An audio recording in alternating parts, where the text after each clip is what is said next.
여러분 안녕하세요 롱장입니다.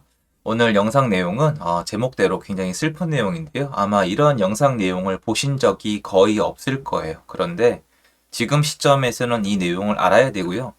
예전에 저 상담할 때는 이거 자주 알려드렸거든요. 그리고 저는 이게 경험자예요. 몇 가지 좀 말씀을 드리자면 저는 이제 경매를 좀 많이 했었어요. 돈이 없이 시작하다 보니까 경매를 안 할 수가 없었거든요. 그래서 경매를 하는 과정에서 경찰서에 간 적도 있고요. 그리고 이제 고발 당한 적도 있고요.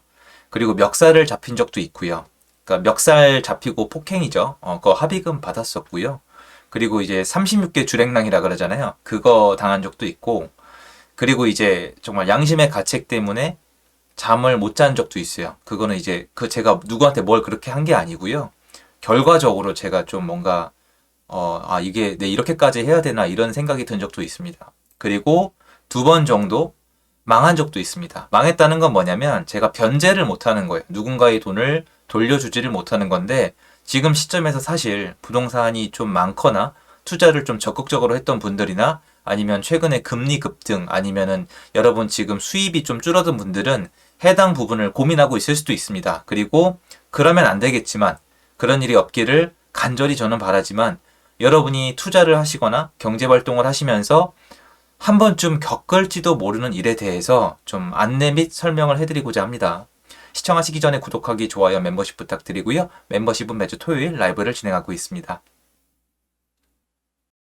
요즘 역전세 때문에 고민하는 분들이 꽤 많습니다. 상담 내용도 많고 저도 겪어봤고요. 변제를 못해서 참 사건 사고가 많이 있었는데 어떻게든 살아남아서 여기까지 왔습니다. 제가 여러분한테 꼭 살아남아서 시장에 물이 들어올 때까지 살아남으셔야 됩니다라고 얘기하는 거는 제 경험담을 말씀드리는 거예요. 왜 그러냐면 제가 경매 낙찰을 받아봐도 그 사장님이랑 나중에 명도할 때 얘기를 해봤을 때 요 시기만 버텼으면은 집값이 확 올라갔는데 정말 안 좋은 시기에 집값을 싸게 이렇게 경매로 낙찰 당하시는 케이스가 있거든요. 그럼 나중에 되게 아쉬울 수가 있잖아요.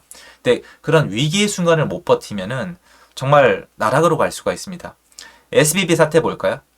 실리콘밸리 뱅크 있잖아요. 걔네 지금 채권을 많이 갖고 있는데 만기까지만 가지고 가면 사실 충분히 살아남을 수 있는 은행인데 그 시간을 못 번 거잖아요. 그러니까 시장은 타이밍이나 시간도 굉장히 중요한 것 같습니다.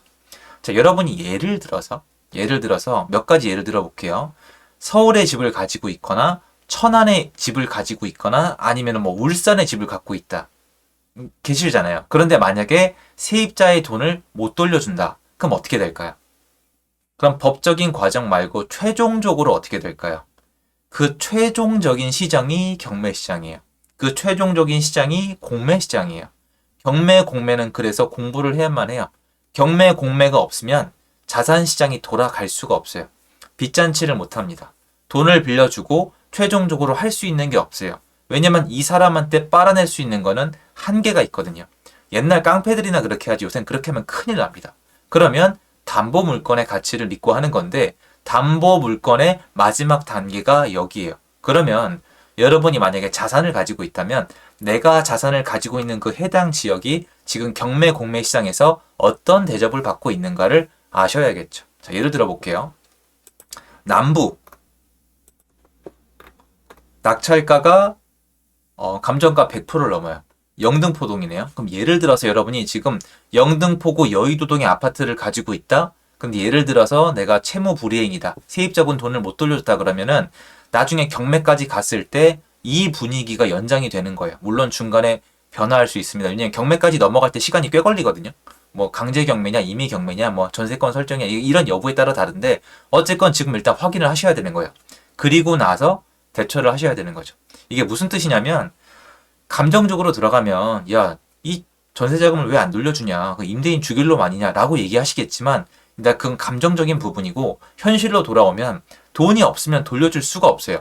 물론 그 안에서 재산 빼돌리고 엉뚱한 짓 하고 일부러 안 돌려주고 갑질하는 나쁜 임대인 있는 거 저도 인정해요. 근데 전 그분들 얘기를 하고 있는 게 아니에요. 어쩔 수 없이 내가 전세를 왔는데 어쩔 수 없이 능력이 안 돼서 못 돌려주는 분들 한도 내에서 말씀을 드리는 거예요. 그러면 이거를 알고 대처하는 분과 모르고 대처하는 분은 달라요. 그럼 다른 지역으로 한번 가볼까요? 서울의 좋은 지역, 영등포는 이렇다는 거예요. 그러면 예를 들어서 대전 가볼까요?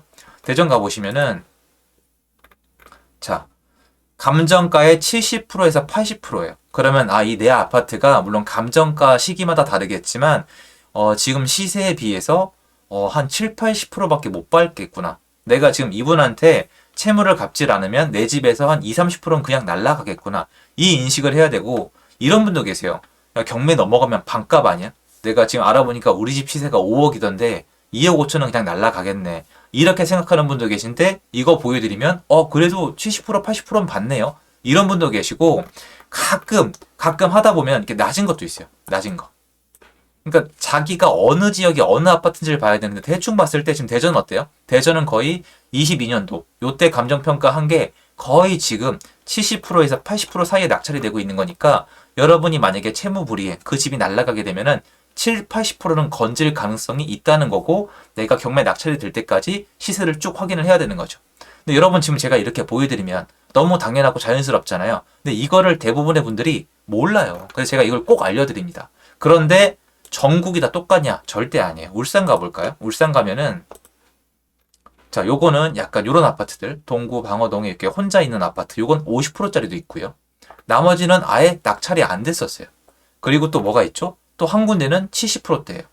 그럼 여기는 이것만 가지고 알 수가 없는 거니까 낙찰 내역을 다 봐야 되는 거예요. 그런데 딱 봐도 울산을 쭉 보면은 낙찰 사례가 그렇게 좋지만은 않다라는 게 대세적이기 때문에 울산의 요런 지역에서 만약에 내가 집이 지금 넘어갈 것 같다면은 상당히 위기의식을 가지는 게 좋아요. 그러면 둘 중에 하나죠. 자포자기 하거나 아니면 그나마 이 시장이 좋아질 때까지 버티는 게 좋다는 거예요.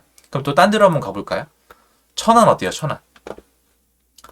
자, 충남 천안 여기 가시면 60%대에서 80%대까지 60, 70, 80이에요.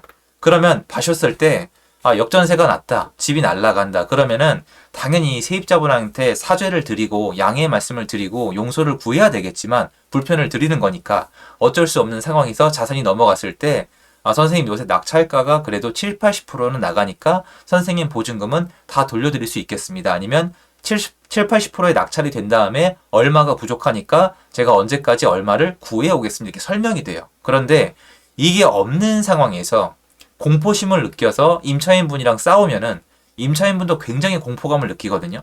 그리고 분명히 임대인이 잘못한 게 맞잖아요. 100번 잘못한 거잖아요. 어쨌건 간에 책임을 다 못한 거이기 때문에 이게 만약에 둘 다 겁에 질린 차를 붙으면은 이게 진짜 끝장납니다. 목숨 걸고 싸우는 거예요.